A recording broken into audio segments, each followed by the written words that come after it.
नमस्कार दोस्तों, आज के इस वीडियो में हम जानेंगे मध्य प्रदेश में इस बार किस पार्टी की सरकार बन रही। सी वोटरों के माध्यम से बहुत ही चौंकाने वाले सर्वे निकल कर आ रहा है। मध्य प्रदेश में नई नई पार्टियां चुनाव लड़ने के लिए कमर कस रही है। आपको बता दें दोस्तों, मध्य प्रदेश में कुल विधानसभा सीटों की बात करें तो मध्य प्रदेश में कुल विधानसभा की 230 सीटें हैं। अगर किसी भी पार्टी को सरकार बनानी है तो उस पार्टी को 116 सीट जितनी होगा तो उस पार्टी की सरकार मध्य प्रदेश में बन जाएगा। तो दोस्तों, अगर आपने अभी तक हमारे चैनल को सब्सक्राइब नहीं किया, चैनल को सब्सक्राइब जरूर कर लेना और वीडियो अच्छी लगे तो वीडियो को लाइक कर देना और कमेंट करके जरूर बता देना। तो दोस्तों, सबसे पहले हम बात कर लेते हैं सीहोर की। सीहोर में कुल विधानसभा की 4 सीटें हैं। 4 में से भाजपा को 2 सीट मिल सकती है और कांग्रेस को भी 2 सीट मिल सकती है। अगला जिला आ जाता है रीवा। यहाँ पर कुल विधानसभा की 8 सीटें, 8 में से भाजपा को 4 सीट मिलती दिखाई दे रही और कांग्रेस को 3 सीट मिलती दिखाई दे रही और अन्य दल को 1 सीट मिलती दिखाई दे रही। अगले जिले की बात कर लेते हैं सतना की। यहाँ पर कुल विधानसभा की 7 सीटें हैं। 7 में से भाजपा को 2 सीट मिल सकती है और कांग्रेस को 5 सीट मिल सकती है। अगला जिला आ जाता है शहडोल। यहाँ पर कुल विधानसभा की 3 सीटें, 3 में से भाजपा को 1 सीट मिलती दिखाई दे रही और कांग्रेस को 2 सीट मिलती दिखाई दे रही। अगला जिला आ जाता है खरगोन। खरगोन में कुल विधानसभा की 6 सीटें हैं। 6 में से भाजपा को 2 सीट मिलती दिखाई दे रही और कांग्रेस को 4 सीट मिलती दिखाई दे रही। अगला जिला आ जाता है सिंधी। यहाँ पर कुल विधानसभा की 4 सीटें हैं। 4 में से भाजपा को 1 सीट मिल सकती है और कांग्रेस को 4 सीट मिल सकती है। अगला जिला आ जाता है बालाघाट। यहाँ पर कुल विधानसभा की 6 सीटें हैं। 6 में से भाजपा को 2 सीट मिल सकती है और कांग्रेस को 4 सीट मिलती दिखाई दे रही। अगला जिला आ जाता है सिवनी। यहाँ पर कुल विधानसभा की 4 सीटें, 4 में से भाजपा को 2 सीट मिल सकती है और कांग्रेस को 2 सीट मिल सकती है। अगला जिले की बात कर लेते हैं छिंदवाड़ा की, जो पूर्व मुख्यमंत्री कमलनाथ का गढ़ माना जाता है छिंदवाड़ा। यहाँ पर कुल विधानसभा की 7 सीटें हैं। 7 में से भाजपा को 1 सीट मिल सकती है और कांग्रेस को 6 सीट मिल सकती है यहाँ पर। अगला जिला आ जाता है मंडला। यहाँ पर कुल विधानसभा की 5 सीटें हैं। 5 में से भाजपा को 2 सीट मिल सकती है और कांग्रेस को 3 सीट मिल सकती है। अगला जिला आ जाता है खंडवा। खंडवा में कुल विधानसभा की 4 सीटें हैं। 4 में से भाजपा को 2 सीट मिलती दिखाई दे रही और कांग्रेस को भी 2 सीट मिलती दिखाई दे रही। अगला जिला आ जाता है रायसेन। यहाँ पर कुल विधानसभा की 4 सीटें, 4 में से भाजपा को 1 सीट मिलती दिखाई दे रही और कांग्रेस को 3 सीट मिलती दिखाई दे रही। अगला जिला आ जाता है अशोकनगर। यहाँ पर कुल विधानसभा की 3 सीटें हैं। 3 में से भाजपा को 1 सीट मिलती दिखाई दे रही और कांग्रेस को 2 सीट मिलती दिखाई दे रही। अगला जिला आ जाता है बड़वानी। यहाँ पर कुल विधानसभा की 4 सीटें, 4 में से भाजपा को 2 सीट मिलती दिखाई दे रही और कांग्रेस को भी यहाँ पर 2 सीट मिलती दिखाई दे रही। अगला जिला आ जाता है बैतूल। यहाँ पर कुल विधानसभा की 5 सीटें, 5 में से भाजपा को 2 सीट मिलती दिखाई दे रही और कांग्रेस को भी 3 सीट मिलती दिखाई दे रही।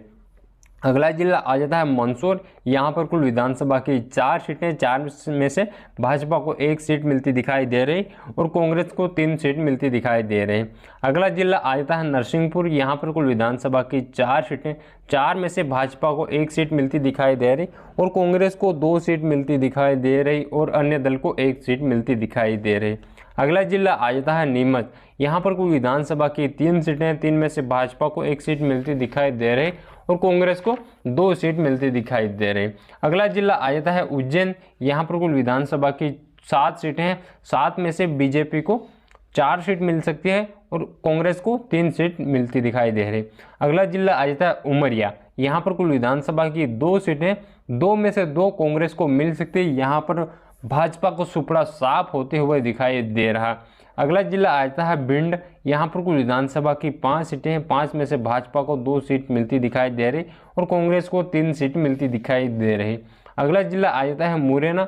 यहाँ पर कुल विधानसभा की 6 सीटें हैं। 6 में से भाजपा को 2 सीट मिलती दिखाई दे रही और कांग्रेस को 4 सीट मिलती दिखाई दे रही।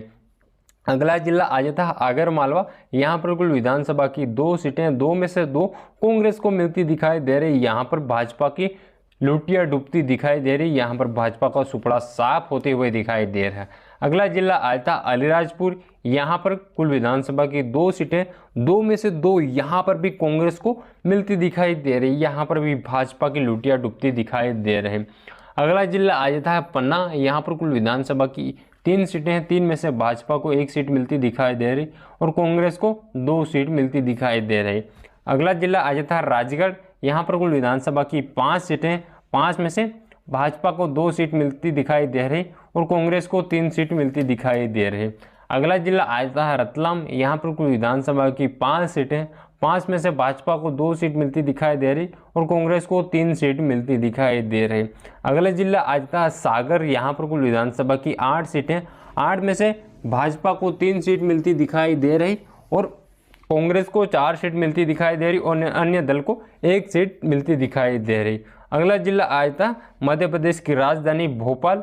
यहाँ पर कुल विधानसभा की 7 सीटें हैं, 7 में से भाजपा को 3 सीट मिलती दिखाई दे रही और कांग्रेस को 4 सीट मिलती दिखाई दे रही। अगला जिला आ जाता है बुरहानपुर। यहाँ पर कुल विधानसभा की 2 सीटें हैं, 2 में से भाजपा का यहाँ पर सुपड़ा साफ होते हुए दिखाई दे रहा और कांग्रेस को 2 में से 2 सीट मिलती दिखाई दे रही। अगला जिला आ जाता है छतरपुर। यहाँ पर कुल विधानसभा की 6 सीटें, 6 में से भाजपा को 2 सीट मिलती दिखाई दे रही और कांग्रेस को 3 सीट मिलती दिखाई दे रही और अन्य दल को 1 सीट मिलती दिखाई दे रही। अगला जिला आ जाता है दमोह। यहाँ पर कुल विधानसभा की 4 सीटें, 4 में से भाजपा को 1 सीट मिलती दिखाई दे रही और कांग्रेस को 3 सीट मिलती दिखाई दे रही। अगला जिला आ जाता है दतिया। यहाँ पर कुल विधानसभा की 3 सीटें, 3 में से भाजपा को 3 सीट मिलती दिखाई दे रही। यहाँ पर कांग्रेस का सुपड़ा साफ होते हुए दिखाई दे रहा है, यहाँ पर कांग्रेस की लुटिया डुबती दिखाई दे रही। अगला जिला आ जाता है देवास। यहाँ पर कुल विधानसभा की 5 सीटें, 5 में से भाजपा को 2 सीट मिलती दिखाई दे रही और कांग्रेस को 3 सीट मिलती दिखाई दे रही। अगला जिला आ जाता है धार। यहाँ पर कुल विधानसभा की 7 सीटें, 7 में से भाजपा को 2 सीट मिलती दिखाई दे रही और कांग्रेस को 5 सीट मिलती दिखाई दे रही।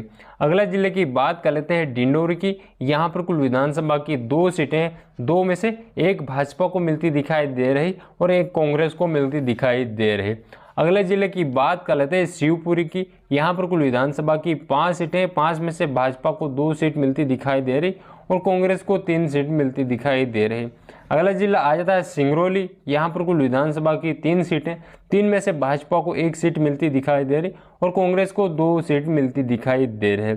अगला जिला आ जाता है टीकमगढ़। यहाँ पर कुल विधानसभा की 5 सीटें, 5 में से भाजपा को 2 सीट मिलती दिखाई दे रही और कांग्रेस को 3 सीट मिलती दिखाई दे रही। अगला जिला आ जाता है विदिशा। यहाँ पर कुल विधानसभा की 5 सीटें, 5 में से भाजपा को 2 सीट मिलती दिखाई दे रही और कांग्रेस को 3 सीट मिलती दिखाई दे रही। अगला जिला आ जाता है सोमपुर। यहाँ पर कुल विधानसभा की 2 सीटें, 2 में से भाजपा को 1 सीट मिलती दिखाई दे रही और कांग्रेस को भी यहाँ पर 1 सीट मिलती दिखाई दे रही। अगला जिला आ जाता है गुना। यहाँ पर कुल विधानसभा की 4 सीटें, 4 में से भाजपा को 1 सीट मिलती दिखाई दे रही और कांग्रेस को 3 सीट मिलती दिखाई दे रही। अगला जिले की बात कर लेते हैं अनूपपुर की। यहाँ पर कुल विधानसभा की 3 सीटें, 3 में से भाजपा को 2 सीट मिलती दिखाई दे रही और कांग्रेस को मात्र 1 सीट मिलती दिखाई दे रही। अगले जिले की बात कर लेते हैं होशंगाबाद की। यहाँ पर कुल विधानसभा की 4 सीटें, 4 में से भाजपा को 1 सीट मिलती दिखाई दे रही और कांग्रेस को 3 सीट मिलती दिखाई दे रही। अगला जिला की बात कर लेते हैं इंदौर की। इंदौर में कुल विधानसभा की 9 सीटें, 9 में से भाजपा को 4 सीट मिलती दिखाई दे रही और कांग्रेस को 5 सीट मिलती दिखाई दे रही। अगला जिला आ जाता है जबलपुर। यहाँ पर कुल विधानसभा की 8 सीटें, 8 में से भाजपा को 2 सीट मिलती दिखाई दे रही और कांग्रेस को 6 सीट मिलती दिखाई दे रही। अगला जिला आ जाता है झाबुआ। यहाँ पर कुल विधानसभा की 3 सीटें, 3 में से भाजपा को 1 सीट मिलती दिखाई दे रही और कांग्रेस को 2 सीट मिलती दिखाई दे रही। अगले जिले की बात कर लेते हैं कटनी की। यहाँ पर कुल विधानसभा की 4 सीटें, 4 में से भाजपा को 1 सीट मिलती दिखाई दे रही और कांग्रेस को 3 सीट मिलती दिखाई दे रही। अगला जिला आ जाता है शाजापुर। यहाँ पर कुल विधानसभा की 3 सीटें हैं, 3 में से भाजपा को 2 सीट मिलती दिखाई दे रही और कांग्रेस को 1 सीट मिलती दिखाई दे रही।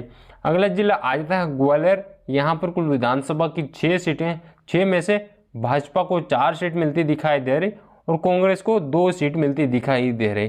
तो दोस्तों हमने कुल देख लिए 230 विधानसभा सीटों का ओपिनियन पोल का सर्वे, जिसमें से भाजपा को 87 सीट मिलती दिखाई दे रही, 87 सीट, और कांग्रेस को 140 सीट मिलती दिखाई दे रही और अन्य दल को 4 सीट मिलती दिखाई दे रही। सी वोटर के माध्यम से कांग्रेस अपनी मध्य प्रदेश में सरकार बना रहे। तो अगली वीडियो में जल्दी मिलते हैं, तब तक के लिए जय हिंद, जय भारत, वंदे मातरम। अगर दोस्तों अभी तक आपने हमारे चैनल को सब्सक्राइब नहीं किया तो चैनल को सब्सक्राइब जरूर कर लेना और अपनी राय कमेंट बॉक्स में ज़रूर देके जाना मध्य प्रदेश में किस पार्टी की बन रही सरकार। तो अगली वीडियो में जल्दी मिलते हैं, तब तक के लिए जय हिंद, जय भारत, वंदे मातरम।